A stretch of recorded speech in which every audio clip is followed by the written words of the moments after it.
Yan mga kapatid, magandang gabi po sa inyong lahat at narito na naman po ako upang merong ibabahagi ng mga orasyon sa inyo mga kapatid.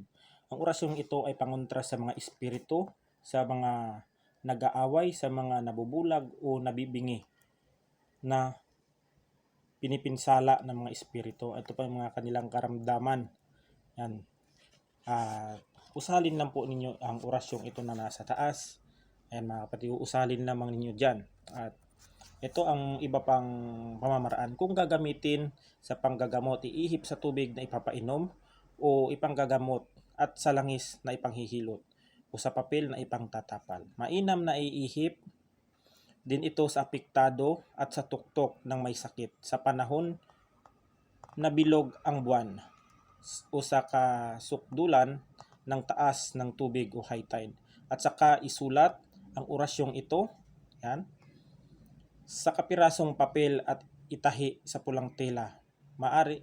Matapos i-tape o i-plastic ito na siya pwedeng ipangkwinta sa inalihan o nabiktima ng mga masasamang espiritu. Yan po mga kapatid, ang orasyon na aking inilagay dyan sa taas. At hanggang dito na lang at God bless us all.